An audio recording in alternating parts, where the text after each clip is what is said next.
बिस्मिल्लाहिर्रहमानिर्रहीम बच्चों, मेरा नाम मुज़फ़्फ़र सरफराज है और मैं आज आपके सामने एक बार फिर से हाज़िर हूँ क्रिमिनोलॉजी की लेक्चर सीरीज़ के साथ। तो बच्चों, आज हमने एक और इम्पॉर्टेंट टॉपिक करना है जिसका नाम है फोरेंसिक इन्वेस्टिगेशन। 2019 के जो आपके एग्ज़ाम थे उसके अंदर आपके पास ये क्वेश्चन आ चुका है।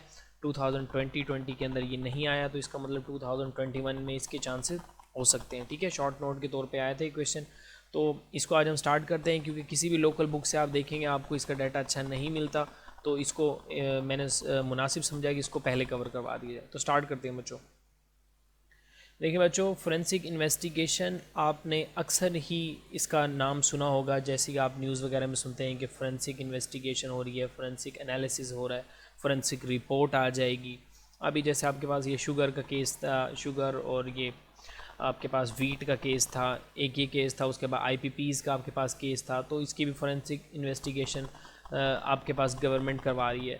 ठीक है, तो इस तरह के वर्ड आप सुनते रहते हैं। तो इसको आज हम देख लेते हैं कि इसकी रेंज कितनी है, इसकी एप्लीकेशन क्या है, क्या इसके प्रिंसिपल्स हैं जिनके ऊपर ये फोरेंसिक इन्वेस्टिगेशन लाई करती है। देखिए, फोरेंसिक इन्वेस्टिगेशन का जो आपके पास वर्ड है वो लैटिन वर्ड फोरेंसिस से निकला है। ठीक है, इसका मतलब ये है ऑफ और बिफोर द फॉर्म। ठीक है, अब आप सोच रहे होंगे इसका इसके साथ क्या ताल्लुक है, तो मैं आपको बताता हूँ कि इसका ताल्लुक क्या है।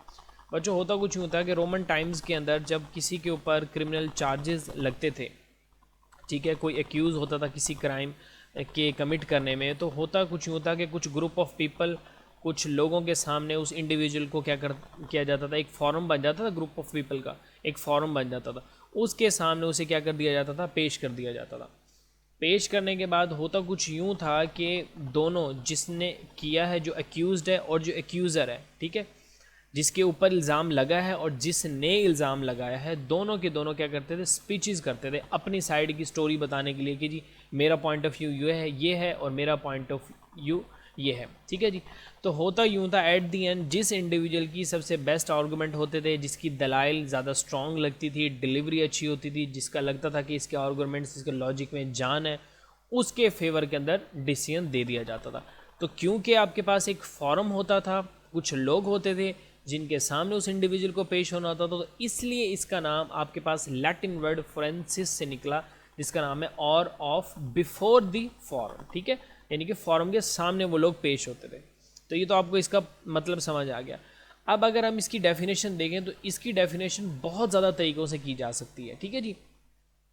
अब इसको सिंपल वे के अंदर अगर हम बोलें, forensic investigation is the gathering and analysis of all crime related physical evidence in order to come to a conclusion about a suspect. ठीक है जी, हमारे पास जो फिजिकल क्राइम रिलेटेड जितने भी एविडेंस होंगे जो कि हम गैदर करेंगे, एनालाइज करेंगे, उससे हमने ये नतीजा निकालना है कि किसने ये क्राइम कमिट किया है, किस तरह हुआ है और क्या क्या उसकी वजूहात थी।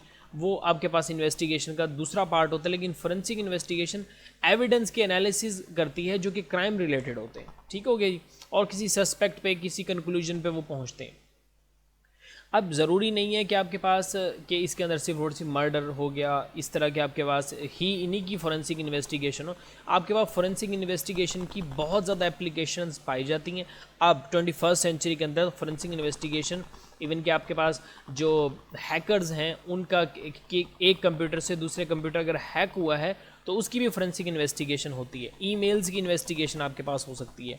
आपके जो ईमेल्स, अगर आपके पास कोई स्पैम ईमेल्स हैं, कोई आपके फ्रॉड ईमेल्स आपके पास, उनकी इन्वेस्टिगेशन होती है। कंप्यूटर की इन्वेस्टिगेशन होती है। आपके पास वाईफाई नेटवर्क्स की आपके पास फोरेंसिक इन्वेस्टिगेशन होती है। ठीक हो गया। तो फोरेंसिक इन्वेस्टिगेशन 21st सेंचुरी के अंदर एक बहुत ही ब्रॉड टॉपिक बन के आपके पास सामने आया, और इसकी मज़ीद इतनी ब्रांचेज़ हैं कि अगर मैं लिखूं तो 10 15 20 स्लाइड्स तो आपके पास फोरेंसिक इन्वेस्टिगेशन की ब्रांचेज़ के ऊपर ही चली जाएंगी। ठीक हो गया जी। अच्छा, जो इन्वेस्टिगेटर होते हैं, जो फोरेंसिक साइंटिस्ट होते हैं या इन्वेस्टिगेटर्स होते हैं, वो क्या करते हैं, वो ब्लड, फ्लूइड, फिंगरप्रिंट्स हो गया, ठीक है, रेजिड्यू जो कि चीज़ बच कोई चीज़ गई है, तो हार्ड ड्राइव्स हो गए, कंप्यूटर्स हो गए, और अदर टेक्नोलॉजीज़ को क्या करते हैं, इस्टेब्लिश करते हैं, इस्तेमाल में लेकर आते हैं। क्या, जो कि उस टाइम, जिस टाइम क्राइम कमिट हुआ है, उससे रिलेटेड तमाम एविडेंस को गैदर करेंगे और उनको क्या करेंगे, एनालाइज करेंगे। तो ये सारी चीज़ें आपके पास टेक्नोलॉजी, ये सारा कुछ इस्तेमाल होता है, और यही सारा कुछ भी इसके डोमेन के अंदर आता है। ठीक है। यानी कि फ्लूइड की आपके पास एनालिसिस करना है वो भी इसमें आएगा, फिंगरप्रिंट्स की है वो भी इसमें आएगा, हार्ड ड्राइव्स हैं, कंप्यूटर है, ठीक है, जितनी भी आपके पास ये चीज़ें होंगी सारी फोरेंसिक इन्वेस्टिगेशन का पार्ट होती हैं, ये उसके डोमेन में आती हैं। आगे चल के आपको इसकी एप्लीकेशन बताता हूँ मैं बच्चों। अच्छा, उसके बाद मोस्ट इम्पॉर्टेंट जो पार्ट है हमने ये देखना है कि प्रिंसिपल्स क्या है फोरेंसिक इन्वेस्टिगेशन के कौन से वो असूल हैं जिनके ऊपर ये लाई करती है, जिनके ऊपर इसका इन्हसार है, ठीक है, ताकि हम ये पता लगा सकें कि अगर फोरेंसिक इन्वेस्टिगेशन के प्रिंसिपल्स ये हैं जिनके ऊपर ये लाई कर, तो हमें पता लगेगा कि बाकी इन्वेस्टिगेशन से मुख्तलिफ किस तरीके से है, ठीक है। अच्छा जी बच्चों, सबसे पहला इसका जो आपके पास पॉइंट है वो आपके पास है द इंडिविजुअलिटी प्रिंसिपल। अब ये इंडिविजुअलिटी प्रिंसिपल है ना, ये क्या कहता है, ये सिर्फ इतनी सी बात करते हैं कि कोई भी एक एंटिटी है, चाहे वो पर्सन है चाहे वो ऑब्जेक्ट है, वो यूनिक है, वो इटसेल्फ उसकी अपनी जो आइडेंटिटी है वो यूनिक है, वो किसी के साथ मिलता जुलता नहीं है, और अगर सिमिलैरिटी पाई जाती है तो उस सिमिलैरिटी के बारे में एनालिसिस करना भी आपके पास फोरेंसिक साइंस के अंदर शामिल है। एक बात क्लियर होगी कि एवरी एंटिटी वेदर पर्सन और object can only be identical to itself and is so unique, तो वो आपके पास यूनिक होगा। और एक बात याद रखें, द इंडिविजुअलिटी प्रिंसिपल ही फोरेंसिक इन्वेस्टिगेशन फोरेंसिक साइंस का बिल्डिंग ब्लॉक है।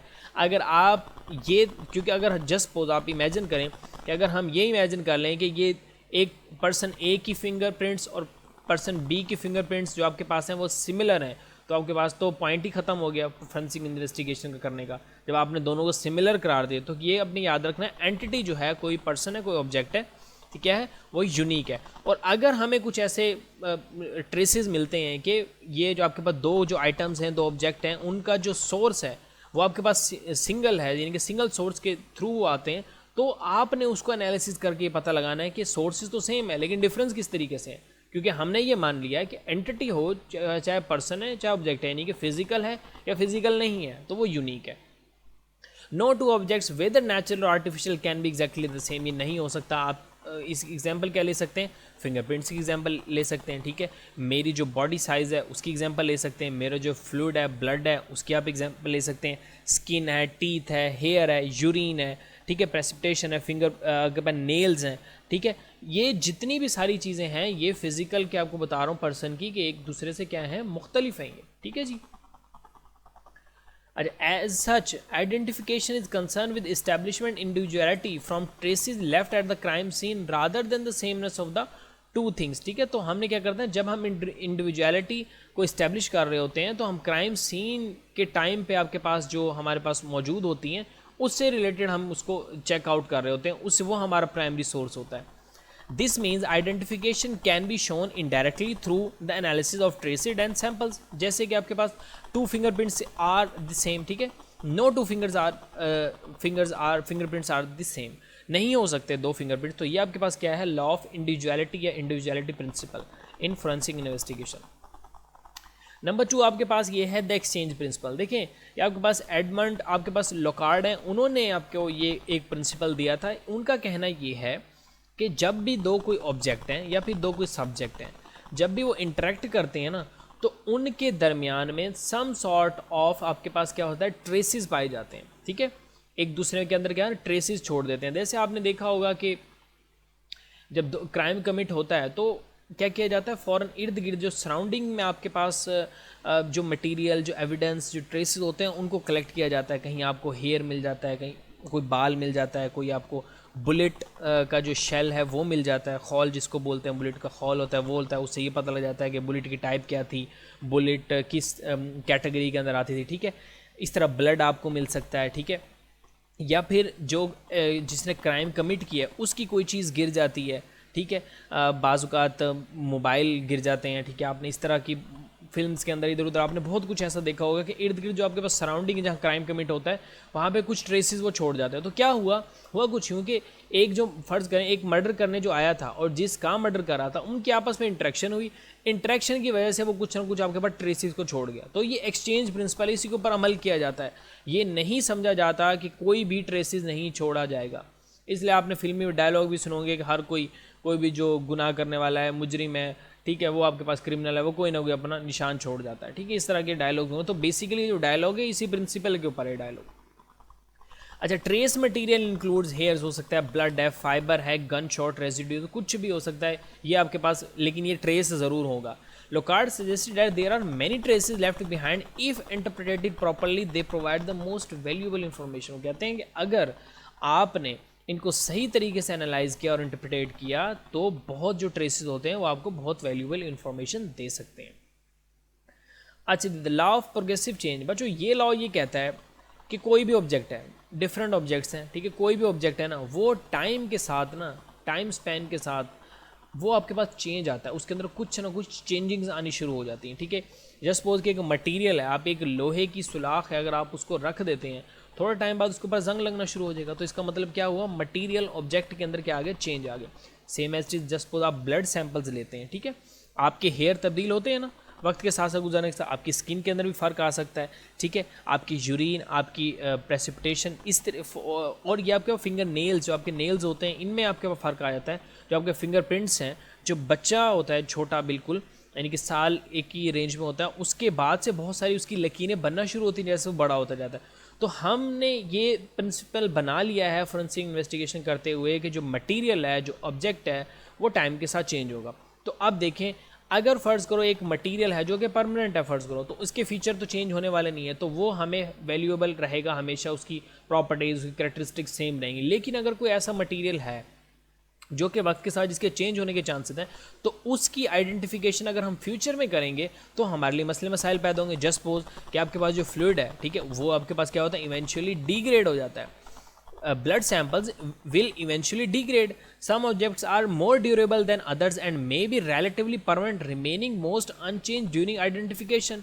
कुछ आपके पास चेंज होंगे, कुछ आपके पास चेंज नहीं होंगे. ठीक है जी, तो जो चेंज होने के जिनके चांसेस हैं वो आपकी इन्वेस्टिगेशन को क्या कर सकते हैं, हैम्पर कर सकते हैं, नुकसान पहुंचा सकते हैं, रुकावट पैदा कर सकते हैं उसके अंदर. If an object is very durable it may be quite easy use it for the identification. तो आइडेंटिफिकेशन के लिए वो इस्तेमाल हो सकता है. ठीक है जी, तो यही बात मैंने नीचे लिखी हुई, आप इसको पढ़ लीजिएगा. The law of comparison. देखें, लाइक डिजॉल्व लाइक, आपने केमिस्ट्री के अंदर एक रूल पढ़ा होगा, लाइक डिजॉल्व लाइक, एक जैसी चीज़ें एक जैसी चीज़ें के अंदर हल होती हैं. यानी कि अगर मैं बोलूँ इसको साइंस लैंग्वेज में, तो पोलर चीज़ें पोलर के अंदर, नॉन पोलर आपके पास क्या होते हैं, नॉन पोलर के अंदर डिजॉल्व होती हैं. ठीक हो गया जी. तो different sample must only be compare to sample which are alike, जो कि एक जैसे हैं. ठीक है, अब जस्ट बोल के अगर आप ब्लड को कपड़े के साथ कंपेयर करेंगे तो कंपैरिजन बनेगा नहीं. आपको कपड़े को कपड़े के साथ, ब्लड को ब्लड के साथ, स्किन को स्किन के साथ, टीथ को टीथ के साथ, हेयर को हेयर के साथ, ये कंपैरिजन आपने कंपैरिजन बनाना. तो इसका मतलब क्या हुआ कि लाइक डिजॉल्व लाइक, एक जैसी चीज़ें एक जैसी चीज़ों के साथ ही कंपेयर करना बनता है. ठीक है जी. The law of analysis. अब एनालिसिस की जो क्वालिटी है कि एनालिसिस आपका कितना स्ट्रॉन्ग है, वो किस किस चीज़ों पे डिपेंड करता है, वो आपको मैं बताता हूँ. कि अब आपने सारा कुछ गैदर करने के बाद जब एनालिसिस आपने करना है, तो क्या आपका एनालिसिस बिल्कुल परफेक्ट होगा, क्या आपका एनालिसिस किसी कंक्लूसिव नतीजे पे पहुँचेगा. अगर हाँ, तो वो कैसे होगा, उनके ऊपर ये रिलाई करते हैं बच्चों. The quality of any analysis is determined by the quality of the sample under analysis. जो सैंपल आपने कलेक्ट किया है, गैदर किया है, उसका analysis. The chain of custody. देखें, चेन ऑफ कस्टडी क्या होता है. पुलिस ने आपके पास जो जाए वकूफ़ था, वहाँ पे पुलिस पहुँची, पुलिस ने वहाँ से गैदर किए एविडेंसेस.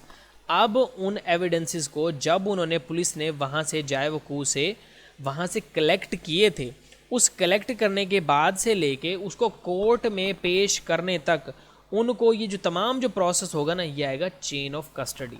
तो क्या होगा, चेन ऑफ कस्टडी आएगा. And expertise of the individual who analyse it, यानी कि जो आपके फोरेंसिक साइंटिस्ट होंगे, जो फोरेंसिक इन्वेस्टिगेटर्स होंगे, वो चेन ऑफ कस्टडी. यानी कि अगर जस्ट बोध कहने का मतलब क्या है कि चेन ऑफ कस्टडी को अगर आप यूँ ले लें, फिल्मी ज़ुबान में समझाऊँ तो आपने देखा होगा फिल्म में अक्सर दिखाया है कि जी DNA जो बाज़ात एनालिसिस जब कर रहे होते हैं रेप या मर्डर विक्टिम का, जो DNA दिया होता है वो क्या होता है, चेंज हो जाता है, DNA से मुख्तलिफ हो जाता है. इस तरीके से हो गया. FIR चेंज कर दी जाती है, ब्लड सैंपल चेंज कर दिया जाता है, एविडेंस को हैम्पर कर दिया जाता है, ठीक है, आल्टर कर दिया जाता है. तो ये सारी चीज़ें किस में, चेन ऑफ कस्टडी में. तो जिस हालत के अंदर एविडेंस को कलेक्ट किया गया, उसी हालत के अंदर उसको प्रिजर्व करते हुए आपके पास कोर्ट के अंदर एज एविडेंस पेश करना, ये आपके पास चेन ऑफ कस्टडी के अंदर आएगा. And the expertise of the individual. अब जाहिर सी बात है, अगर आप किसी DNA का अगर कोई एनालिसिस कर रहा है तो ऐसे बात कोई एक्सपर्ट ही करेगा ना. तो उस एक्सपर्ट का एनालिसिस कितना स्ट्रॉन्ग है वो डिपेंड करेगा। लास्ट है बच्चों आपके पास the law of circumstantial facts. अब ये आपके पास क्या कहता है, ये देखें, इसकी बड़ी सिंपल सी एग्जांपल आप इस तरह सुने कि आपके पास एक बंदा था, अपने घर में बैठा हुआ था और उसने देखा, विंडो से देखा या किसी भी तरह से वो नीचे उतरा, उसने देखा कि एक बंदा दूसरे बंदे को गोली मार रहा है और उसने सामने से देख लिया कि इसी बंदे ने इसी बंदे को गोली मारी है। पर्सन ए ने पर्सन बी को गोली मारी है और इस बंदे ने बिल्कुल देख लिया, तो इसको बोलेंगे डायरेक्ट टेस्टिमनी। ठीक हो गया जी, यानी कि उसने देख लिया, उसे कोई शक व शुबा नहीं है, सिवाय पॉइंट इसका होगा कि क्या वो सच बोल रहा है कि झूठ बोल रहा है। ठीक हो गया, इसको बोलेंगे डायरेक्ट टेस्टिमनी। अब होता कुछ यूँ है कि यही बंदा है जो अपने घर में बैठा हुआ है और इसने गोली चलने की आवाज़ सुनी, इसने गोली चलने की आवाज़ सुनी। अब आ जाते हैं इस पॉइंट के ऊपर कि क्या इस केस के अंदर जब वो नीचे पहुंचेगा तो क्या वो ये कह सकता है कि पर्सन ए ने ही पर्सन बी को गोली मारी। ठीक हो गया। If however the witness is able to testify only that he heard the shot and that he arrived on the scene, ठीक है, सीन सेकेंड्स लेटर, थोड़ी देर बाद पहुंचा ना, वो गोली तो चल चुकी थी, to see the accused standing over the corpse with a smoking pistol in his hand, the evidence is circumstantial. अब क्या है जी, पर्सन ए के हाथ में बंदूक थी, बंदूक में से धुआं निकल रहा था और पर्सन बी जो है वो नीचे मरा पड़ा था। तो अब इस वाले जो आपके पास फैक्ट्स को बोलेंगे सर्कमस्टांशियल एविडेंस बोलेंगे, फैक्ट्स बोलेंगे, तो ये बहुत स्ट्रांग होते हैं। अब यहाँ पे एनालिसिस करना बनेगा। अब एनालिसिस कैसे, पर्सन ए के हाथ में पिस्तौल है, ठीक है, अब वो उसमें से धुआं भी निकल रहा है, इसका मतलब अभी अभी गोली भी चली है, तो इसका मतलब ये कि उसमें तो गोली, अब तो ये देखा जाएगा क्या गोली चली थी, बिल्कुल चली थी, क्योंकि अब एनालिसिस होते हैं उससे पता लग जाता है गोली चली थी। गोली जो चली है उसका जो खौल है उस गोली का, ठीक है, क्या वो इसी को आपके पास कोरस्पॉन्ड करता है, और जो पर्सन बी के फिंगरप्रिंट्स हैं ये उसके अंदर देखे जाए, तो ये वाला आपके पास जो एविडेंसेस होंगे ना, ये आपके पास होगा लॉ ऑफ सर्कमस्टांशियल फैक्ट्स के अंदर आएंगे। ठीक हो गया बच्चों, तो ये आपके पास बेसिक प्रिंसिपल्स हैं जो कि आपको कहीं पे भी किसी भी लोकल बुक के अंदर कहीं से भी नहीं मिलेंगे। इसलिए मैं आपको कहता हूँ कि जो लोकल बुक है वो बहुत ही फजूल लिखी हुई है। ठीक है, तो आपके पास बच्चों अब चलते हैं हम, इसकी फ्यू एप्लीकेशन है। देखिए इसकी एप्लीकेशन आपके पास क्या है, examination of physical evidence. Physical evidence आप कुछ भी ले सकते हैं, आपको एक खून का कतरा भी आपको नज़र आ सकता है कहीं, ठीक है, या फिर आपको कोई ऑब्जेक्ट भी मिल सकता है। तो ऑब्जेक्ट होगा, फिजिकल जो होगा, जो नज़र आने वाली चीज़ हो उसका एग्जामिनेशन करना। एडमिनिस्ट्रेशन ऑफ टेस्ट, जो उनके ऊपर टेस्ट परफॉर्म होंगे उनको एडमिनिस्टर करना। Interpretation of the data, data को इंटरप्रेट करना। ये नॉर्मली तौर पे ना वाइट कॉलर जो ऑर्गेनाइज्ड क्राइम होते हैं उसके अंदर आता है। वाइट कॉलर क्राइम लाइक आपके पास ये शुगर जो आपके पास केस चल रहा है और वीट का आपका जो फ्रॉड केस चल रहा है, इसके अंदर डाटा को एनालाइज किया जाता है, इंटरप्रेट किया जाता है कि क्या सब्सिडी, इसी एग्जांपल में समझा रहा हूँ ताकि आपको पता लग जाए कि सब्सिडी देने से, जो गवर्नमेंट ने सब्सिडी दी, काबीना ने, फेडरल कैबिनेट ने, उससे किन किन को फ़ायदा हुआ, कैसे कैसे हुआ और कब कब से फ़ायदा हो रहा है, ये क्यों। तो ये जो इंटरप्रिटेशन ऑफ डाटा करेंगे, जिसको फोरेंसिक ऑडिट भी बोल सकते हो आप, ये इसके अंदर आएगा। क्लियर एंड कंसाइज रिपोर्टिंग, उसके बाद क्लियर एंड कंसाइज रिपोर्ट करना। अब देखें आपके पास IPPs के मामले के अंदर 300 पेजेस की रिपोर्ट आपके पास पेश की गई। अब 300 पेजेस की रिपोर्ट पढ़ना बड़ा मुश्किल है, ठीक है, तो उन्होंने उसकी एक समरी, एक कंसाइज रिपोर्ट भी दी जो कि 4-5 पेजेस की थी, ठीक है। वो अगर आप देखेंगे तो उसमें भी आपको मोरलेस वही मिलेंगे, आपको आइडिया हो जाएगा, डिटेलिंग आपको जाहिर सी बात उसी में मिलेगी। Truthful testimony of a forensic scientist, ठीक है, जो फोरेंसिक साइंटिस्ट होगा उसकी किस हद तक आपके पास ट्रूथफुल टेस्टिमनी होगी, वो किस तरह से करता है उसको, वो आपके पास इसके एप्लीकेशन के अंदर आएगा। अब इसकी एग्जांपल अगर आप देखें तो मोबाइल फ़ोन फोरेंसिक इन्वेस्टिगेशन के अंदर जब आप करते हैं तो आप देखेंगे कि चैट कितने मैसेज आए, कितने मैसेज सेंड किए गए, डिलीट कितने हुए, उनको रिकवर करना, चैट हिस्ट्री मालूम करना, किसको कितनी कॉल्स की गई। तो ये आपके पास क्या है, फोरेंसिक इन्वेस्टिगेशन की। आपने देखा होगा अक्सर फिल्मों में दिखाते होंगे, मोबाइल में लोगे जी इसको जी फोरेंसिक लेबॉर्ट्री में भिजवाओ जी, इसका पता लगाओ जी कौन कैसे नंबर आया, तो पता लगता है जी इस नंबर पर इतनी ज़्यादा कॉल्स हुई, इस पर इतनी ज़्यादा कॉल्स, इस पर इतनी ज़्यादा। तो एक मैं अक्सर बात कहता हूँ कि अगर आप थोड़ा सा यानी कि जो आप क्राइम रिलेटेड सीन्स होते हैं, जो क्राइम शोज़ होते हैं, क्राइम मूवीज़ होती हैं, अगर आप उनको थोड़े से गौर से देखें ना, आपको आधी सी क्रिमिनोलॉजी वहीं से समझ आ जाएगी। फोरेंसिक एग्जामिनेशन ऑफ कंप्यूटर्स, अब देखें कि हैकिंग के जो आपके पास मामला आता है, ठीक है, यहाँ पे आपके पास क्या होता है, ये फोरेंसिक एग्जामिनेशन ऑफ कंप्यूटर्स होता है। अगर आपको ये पता लग जाए कि फ़लाँ सोर्स, फ़लाँ IP एड्रेस के थ्रू जो है आपके पास हैकिंग की गई है, तो आप एग्जामिनेशन से पता लगा सकते हैं कौन कौन सा क्या IP एड्रेस यूज़ हुआ है, क्या नेटवर्क यूज़ हुआ है, या बहुत ईजीली आपको इन्फॉर्मेशन ही मिल जाती है, ठीक है। इसी तरीके से आप इसको यूँ देख सकते हैं कि हमने कंप्यूटर के अंदर जो रिकॉर्ड है उसको किस तरह प्रिजर्व करना है, उसको किस तरह सेफ रखना है, वो भी इसमें आएगा।